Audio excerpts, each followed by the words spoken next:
자, 우리는 이 교회 시대에 마지막 경주를 달리고 있는 마지막 주자들입니다. 릴레이 경기에서 가장 중요한 사람은 마지막 주자예요. 우리에게 단번에 전수된 믿음과 진리의 이 바통을 놓치면 안 돼요. 배교한 교회들과 타협함으로써 우리에게 주어진 그 바통을 잃어버리면 안 됩니다. 꼭 쥐고 결승선을 통과해야 됩니다. 믿음의 선한 싸움을 온전히 싸우고 달려갈 길을 온전히 마치고 성경적 믿음을 지켜야 되는 것이죠. Do right. 옳은 일을 하라는 것이죠. 여러분들은 늘 옳은 일을 하셔야 됩니다. 성경대로 믿는 그리스도인의 본분이에요. 타협하지 마세요. 여러분의 상황이 불리하다 하더라도, 여러분의 위신과 명예가 실추한다 하더라도, 여러분이 세상에서 입지가 좁아진다 하더라도 옳은 일을 하세요. 옳은 일. 그것이 우리에게 주어진 과업인 것이에요.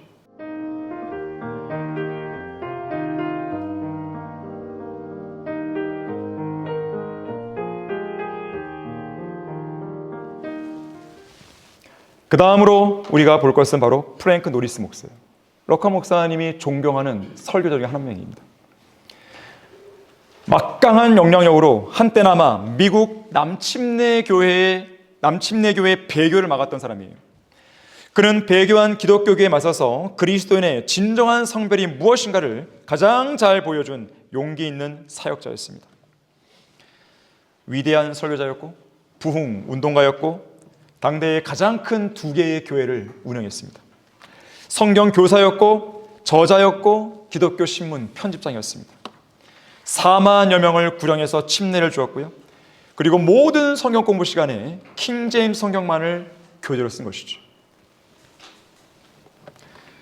세계의 근본주의, 침례, 선교, 친교회를 지원했고 어떠한 자유주의 기독교 단체나 기구와도 함께하지 않았습니다. 이 펀더멘털리스트라고요. 월간지 신문 이름이에요. 매주 90만 부를 발행해서요. 세계 전역에 복음과 진리를 전파했습니다. 1700년 이래로 지금까지 사역했던 그 어떠한 침례교 설교자보다도 성경적이었고 건전했고 복음 중심적이었어요. 구령에 힘쓰는 교회들을 더 많이 세웠죠. 이 프랭크 노리스 목사는 이렇게 설교했습니다. 여러분은 여러분이 겪고 있는 문제들로부터 벗어나기 원합니까? 슬픔 가운데서 위로를 얻기 원합니까? 출구는 단 하나밖에 없습니다. 여러분이 가진 문제들을 더 키우면서 슬픔을 껴안고 있지 마십시오. 일어나서 밖으로 나가 구원받지 못한 죄인들에게 예수 그리스도를 증거하십시오.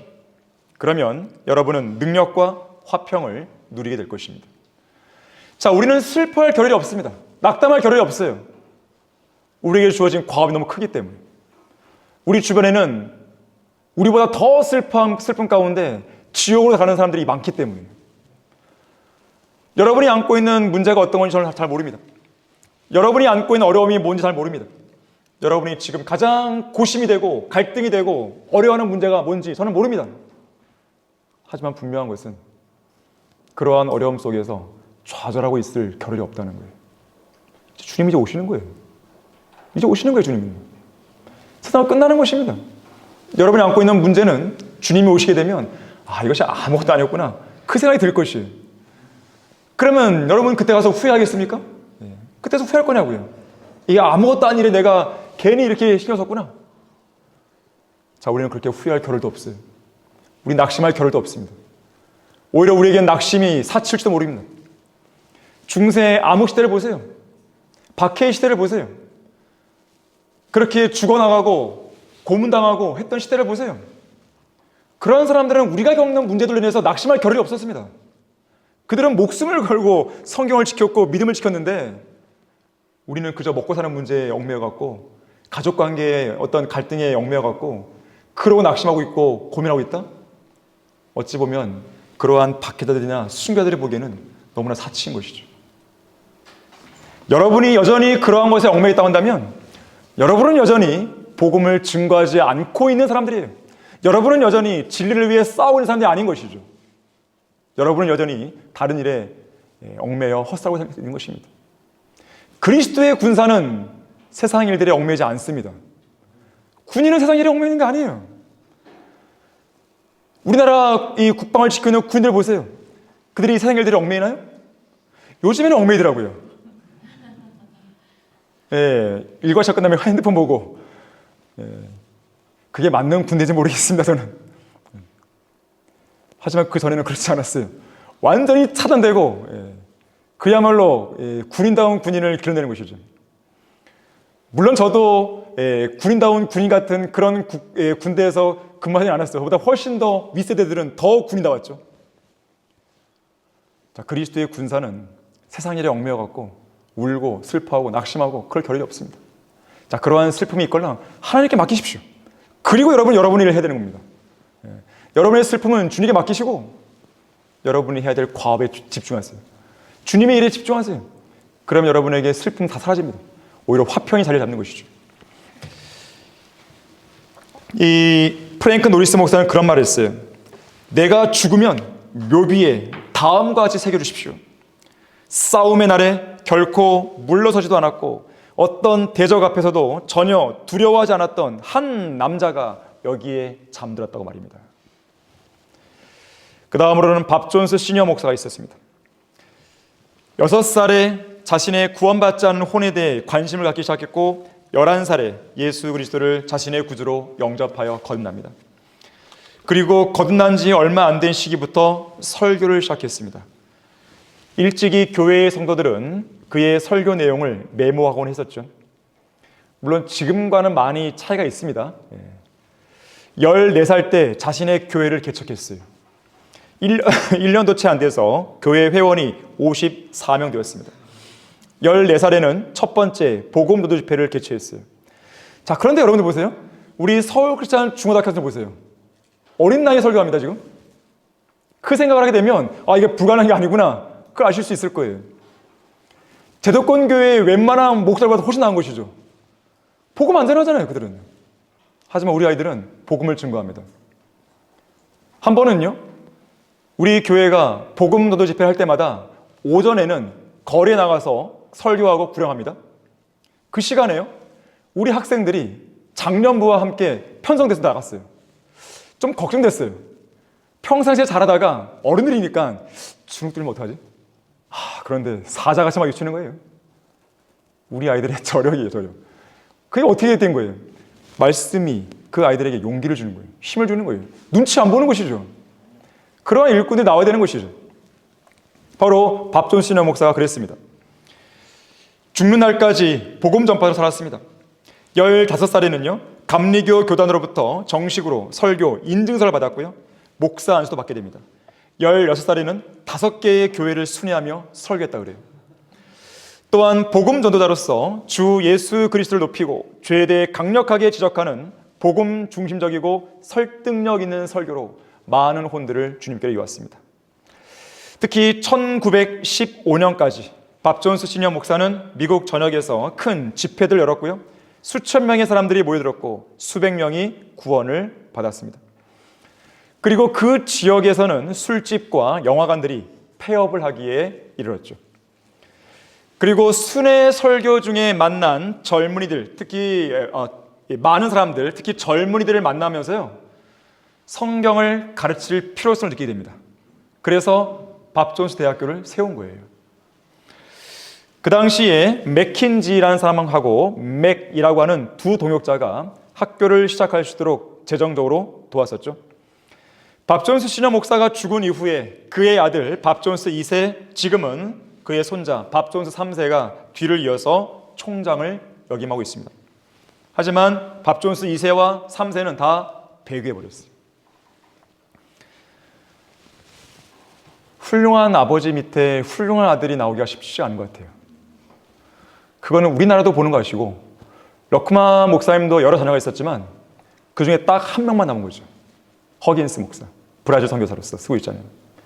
이 허긴스 목사는 이제 그림 설교할 수 있습니다. 아버지의 그 재능을 이어받은 것이죠. 그런 모습을 보게 됩니다. 밥 존스 시니어 목사 밑에서도 아들은 배교가 되어버린 것이죠. 러크만 목사님이 세운 펜사콜라 성경 신학원 교실에 들어가면 이 교실들 안에 액자들이 많이 걸려있거든요. 거기에 액자에는 거의 대부분이 밥 존스 시니어가 했던 말들이 기록되어 있습니다. 그 어록들이 남아있는 것이죠. 그의 어록 중에는 순간을 위해 영혼을 불태우지 말라는 어록도 있습니다. 밥 존스 시니어 목사가 했던 설교 중에 가장 강력한 설교가 하늘이 무너져도 옳은 일을 행하라는 설교였습니다. Do right.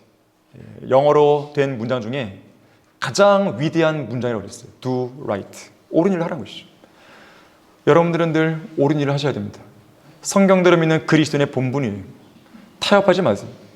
여러분의 상황이 불리해진다 하더라도, 여러분의 위신과 명예가 실추된다 하더라도, 여러분이 세상에서 입지가 좁아진다 하더라도 옳은 일을 하세요.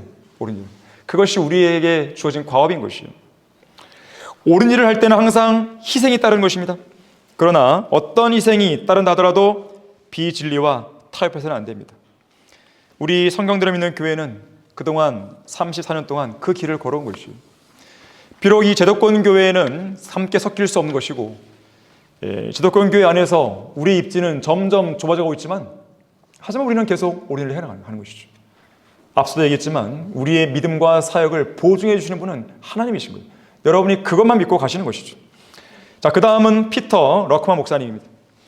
러크만 목사님은 영어 킹제임스 성경이 영어를 모국어로 사용하는 사람들에게 왜 최종권인가를 성경적으로, 원문 비평학적으로, 역사적으로, 교리적으로 권위 있게 설명하고 증명할 수 있는 독보적인 학자입니다. 자, 우리는 그 일을 준비하고 있습니다. 우리 교회는 그 일을 준비하고 있어요. 2년, 3년, 아니면 길게면 5년, 그 기간 안에 우리는 러크만 목사님처럼 할 수 있는 그 일을 준비하고 있습니다. 무슨 말인가 하면, 한글 킹제임스의 모든 어휘 하나하나, 이 단어 하나하나가 왜 이렇게 번역될 수밖에 없는지, 왜 이렇게 기록되어야 되고 왜 이렇게 자리를 잡아야 되는지를 우리는 설명하려고 하는 것이죠. 러크만 목사님은 이렇게 얘기했습니다. 나의 사역은 하나님의 말씀인 킹제임스 성경을 지키는 일이다. 만일 나의 양식 곧 하나님의 말씀에 독을 뿌리는 자가 있다면 나는 그가 누구든 간에 그냥 놔두지 않겠다. 거룩한 성경을 훼손하는 자들이 사방에서 나를 에워싸고 공격한다 해도, 설령 그 수가 많다 해도 나는 그들에게 덤벼들어 목덜미를 물어뜯을 것이다. 절대로 겁내거나 주눅들지 않고 그들을 향해 덤벼들어 죽을 힘을 다해 물고 늘어져 숨통을 끊어놓고 말 것이다. 나는 킹제임스 성경을 지키고 있는 내 영역에 들어와서 하나님의 말씀을 훼손하고 더럽히며 엉망으로 헝클어 놓으려는 자들을 없애달라고 하나님께 항상 기도한다. 러컨 목사님은 다른 건 몰라도요, 킹제임스 성경을 건드는 사람들은 가만 안 놔둡니다. 나의 최종권을 건 사람을 가만 안 놔두는 거예요. 자, 우리도 그래야 되는 것이죠. 여러분도 그래야 되는 거예요. 한글 킹제임스 성경을 비방하는 사람이 있다. 가만히 있으면 안 되는 것이죠. 그의 목덜미를 물어뜯든지 해야 되는 것이에요. 자, 그러려면 여러분이 실력을 갖춰야 돼요. 실력을. 왜 이 성경이 나의 최종권인가? 이거를 설명할 수 있는 실력을 갖춰야 됩니다. 지식이 필요한 것이에요. 그래서 여러분이 지금 공부를 하는 겁니다. 성경 공부에는 끝이 없어요. 이걸 계속 가는 것이에요. 졸업했다고 해서 끝이 있는 거 아닙니다. 우리 신학교에는 졸업생들 중에 청강을 오신 분들이 있어요. 얼마나 말씀의 소중함을 알고 말씀을 공부하는 의지가 있으면 그렇게 했어요. 성경 공부에 끝이 있는 게 아닙니다. 계속 하는 것이지만, 특별히 신학교라고 하는 이 3년간의 과정 속에서 여러분들은 체계적으로 공부해 나가는 것이죠. 이 기간 동안에 정말로 제대로 공부하셔야 돼요. 신학교에서 시험 보잖아요. 그 시험 잘 보기 위해서 밤새는 분 있습니까? 왜 없죠? 안타깝습니다. 왜 없는 것이죠? 그러니까 시험 점수가 우리가 다른 세상 공부할 때 밤새지 않나요? 자격증 따기 위해서 막 불을 켜고 이 물파스에 막 눈에 붙여가면서 발라가면서 하지 않아요? 네. 하잖아요. 막 유학시험 준비하기 위해서 막 하지 않습니까? 대학 수능 준비해서 밤새지 않습니까? 그런데 왜 성경을 공부하기 위해서 밤을 안 새죠? 무슨 문제죠? 해도 그만, 안 해도 그만인가요? 성경은 살아있는 책이에요. 이 성경은 나를 지켜주는 책이에요. 이 성경은 여러분을 지켜주는 책이에요. 이 성경은 여러분의 생명을 지켜주는 책입니다. 이 성경이 죄로부터, 거짓교로부터 우리를 지켜주는 것이에요. 이 성경은 나의 모든 것이고 전부가 되는 것이죠. 나의 생명과도 같은 이 책을 공부하는 데 있어서 내가 소홀히 한다면 어떻게 될 것이에요? 그건 안 되는 것입니다. 여러분은 반드시 그리스도의 심판서에 서는 것인데, 그리스도의 심판서에서 반드시 주님 물으시는 거예요. 너 이 성경 몇 번 읽었어? 물으신단 말이에요. 물론 진짜 그럴지 모르겠어요. 물으실 것 같아요. 저는요. 몇 번 읽었는데? 너가 이 성경 사랑한다면, 최종 권위라면서 몇 번 읽었지? 얼마나 공부했지? 이 말씀을 증거하기 위해서 얼마나 노력을 했지? 누구에게, 몇 사람에게, 얼마만큼 사람에게 너가 이 진리의 책을 알려줬지? 물으실 것이에요. 답변할 준비되어 있습니까? 지금부터 하시는 거예요. 지금부터. 럭커 목사님은 이 성경을 160회 이상 읽었어요. 최소 자기 나이만큼 읽으랬어요. 자기 나이만큼. 읽으셨습니까? 그게 안 되면 자기가 구원받은 때로부터라도 읽으셔야 돼요. 다행입니까? 읽으셔야 되는 것이에요. 그만큼 부지런히 읽으셔야 돼요. 최소 1년에 한 번 읽으셔야죠. 최소. 그건 최소예요. 하지만 그 이상을 읽길 바라는 겁니다. 럭커만 목사님은 생전에 우리 교회를 위해서 630달러를 매월마다 지원해 주셨어요. 이 펜사콜라 성경 침례교회의 매월 선교 기금이 7,000달러였거든요. 약 10분의 1을 우리가 행하신 거예요. 그만큼 이 사역이 중요한 걸 아셨던 것이죠. 물치 있는 곳에 마음이 있는 거예요. 마음이 곳에 물치 있는 것이고, 우리는요 럭커만 목사님의 주석서들과 교리서적들을 열심히 번역해서 보급하고 있죠. 주석서들 중에서요 요한복음, 에스겔, 베드로 전후서, 고린도 전서, 로마서, 야고보서, 이 책은 우리가 먼저 낸 것이에요. 테이프를 듣고. 나중에 이제 펜사콜라에서도 이것을 다 따라 이제 어쨌든 책을 낸 거죠. 지금 아직도 안 낸 책이 있어요. 뭔지 아십니까? 에스겔이에요. 에스겔은 우리만입니다. 지금 우리 이사야도 지금 우리가 준비하고 있어요. 빨리 나와야 됩니다. 럭커만 목사님이 펜사콜라에서 마지막 거리 설교를 했던 날은 2015년 9월이에요. 지금도 유튜브 영상에 남아있어요. 그 늙으신 나이. 지팡이를 들고, 성경을 들고. 94세의 나이. 펜사콜라 시내에서 혼신을 다해서 그분이 평생 믿고 섬겼던 구주를 세상 죄인들 향해 전파한 것이죠. 아마도 럭커만 목사님의 책들을 가지고 이렇게 많이 공부하고 있고 하는 나라는요, 교회는요, 우리 교회일걸요? 그 펜사콜라 외에. 마지막으로 한국에 이성호 목사님 계셨죠? 한국의 성경대로 믿는 그리스도인들에게 위대한 믿음의 지도자였습니다.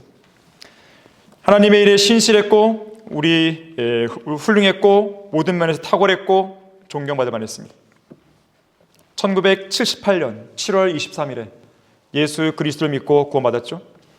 하나님의 나라에 입대한 이래로 지난 44년 동안을, 그리고 1992년 4월 12일에 성경 침례교회를 창립한 이래 30년 동안을 예수 그리스도와 진리를 위해서라면 거침없이 전진했고, 비진리와의 타협은 목사님의 생애에서 결코 있을 수 없었습니다. 이성 목사님이 이렇게 말했어요. 들어보십시오. 내가 현재 교회를 맡고 있는 사람들과 앞으로 교회를 맡으려고 하는 사람들에게 당부하고 싶은 것이 있다. 하나님의 교회라면 막강한 힘이 있는 교회가 되어야 한다는 점이다. 그래야 적을 물리칠 수 있기 때문이다. 그래서 올바른 성경으로 올바른 교리를 가르쳐야 한다. 과거에 킹제임스 성경을 사용하던 교회들이 얼마나 건전한 지식을 가졌으며 하나님으로부터 얼마나 조명을 많이 받았는가를 기억해야 된다.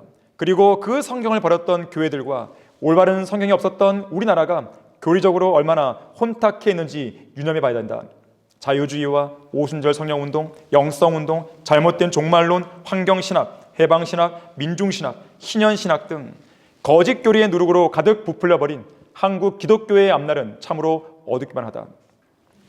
그러나 이제는 참다운 하나님의 말씀, 하나님께서 영감으로 기록하시고 섭리로 보존해 오신 말씀, 하늘과 땅이 없어지더라도 결코 없어지지 않으리라고 하신 말씀, 사탄이 아무리 망가뜨리려고 시도하고 모조품 성경을 수없이 만들어내어서도 결코 사라지지 않고 꿋꿋하게 그 자리를 지켜오면서 수많은 사람들을 구원한 바로 이 성경, 하나님께서 자신의 모든 이름들을 위해 크게 하신 그 성경이 이제 한글로 번역되었다.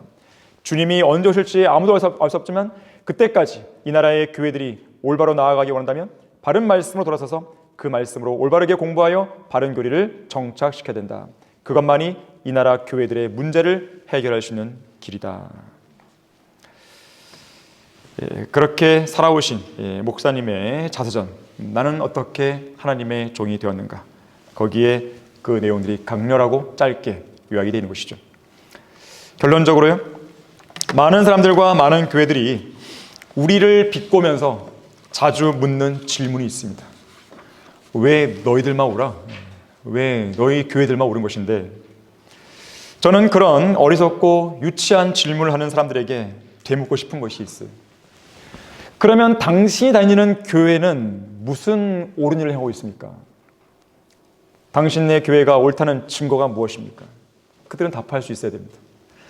없음이라는 구절이 있고 성경 전체에서 36,000군데 이상 변개되었고 신약에서만 2,200단에 삭제된 그런 변개된 개혁 성경과 개혁 개정판 성경을 쓰는 교회가 옳은 교회입니까?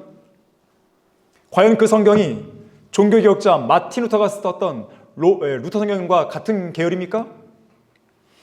주기도문과 사도신경을 하는 교회가 왜 옳은 것입니까? 비성경적인 칼빈주의와 은사주의 교리를 실행하는 교회가 옳은 교회입니까? 철학에 노략질 당한 교회가 옳은 교회입니까? 교단에 속한 교회가 옳은 교회입니까? 에큐메니칼에 가입한 교회가 옳은 교회입니까? WCC에 가입한 교회가 옳은 교회입니까? 성경에도 없는 크리스마스, 사순절, 부활절 등의 절기를 지키는 교회가 옳은 교회입니까? 최근에 보니까 부활 전환 예배 때 소강성 목사하고 누가 이영호 목사, 아주 이재명 대통령이 아주 그야말로 아부를 하면서 온갖 그럴듯한 말을 하더라고요. 저 같으면 복음을 전하겠구만 여기서. 그게 맞는 거 아니에요?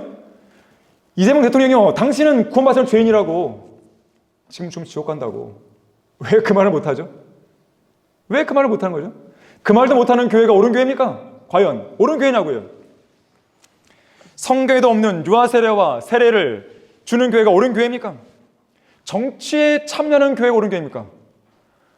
정동수가 이 소강성 목사나 이영 목사가 그렇게 한 거 보고 막 비난하는 어떤 영상을 또 올렸더라고요. 그럼 정동수는 정치에 개입 안 하나요? 김문수 옛날 도지사를 설교 강단에 세웠잖아요. 이 강단에 아무나 막 세우는 거예요, 정치인들을? 어떨 때는 만화가 그 세우더라고요. 그게 세우시는 거냐고요? 그게 교회냐고요, 그게 과연? 성경에도 없는 권사, 전도사 등의 직제를 두거나 목사가 장로인데 그것도 모른 채 목사 따로 있고 장로 따로 있는 교회가 옳은 교회인가요? 각종 명목으로 교인들의 돈을 갈취하기 위해 헌금 봉투만 질비한 교회가 과연 옳은 교회냐고요? 전도지 한 장 없는 교회가 옳은 교회냐고요? 거리에서 복음을 설교하지 않고 구령하지 않는 교회가 옳은 교회냐고요? 도대체 뭐가 옳다는 거예요? 뭐가 옳다는 거예요? 노병은 죽지 않고 다만 사자할 뿐이다. 메가드 장군이 한 말이죠. 러크만 목사님과 이성호 목사님도 이 말을 자주 인용하셨죠. 이성호 목사님이 마지막으로 설교하셨던 날은 2021년 11월 14일이었습니다. 병환 중에 있었으면서도 83세의 나이로 혼신을 다해서 진리의 말씀을 성도들을 위해서 마지막으로 토해내신 날이죠. 목사님은 이 땅에 남아있는 우리 모두를 향해 말합니다. 내가 그리스도를 따르는 것처럼 너희는 나를 따르는 자가 되라고. 또한 그리스도를 위해 받는 고난을 감수하라고 말씀하고 계신 것이죠. 베드로전서 2장 21절에서는요. 이를 위하여 너희가 부르심을 받았으니 그리스도도 우리를 위하여 고난을 받으시고 우리에게 한 본을 남겨놓으시어 너희로 그의 발자취를 따르게 하셨느라고 말씀합니다. 자, 우리는 이 교회 시대에 마지막 경주를 달리고 있는 마지막 주자들입니다. 릴레이 경기에서 가장 중요한 사람은 마지막 주자예요. 우리는 마지막 주자들이에요. 우리에게 단번에 전수된 믿음과 진리의 이 바통을 놓치면 안 돼요. 배교한 교회들과 타협함으로써 우리에게 주어진 그 바통을 잃어버리면 안 됩니다. 꼭 쥐고 결승선을 통과해야 됩니다. 믿음의 선한 싸움을 온전히 싸우고 달려갈 길을 온전히 마치고 성경적 믿음을 지켜야 되는 것이죠. 자, 그렇게 함으로써 인생의 마지막 순간에 주님 보시기에 정말로 가장 멋지게 퇴장하는 여러분 되길 바라겠습니다. 자, 기도하겠습니다. 그리스도인은 한글 킹제임스 성경을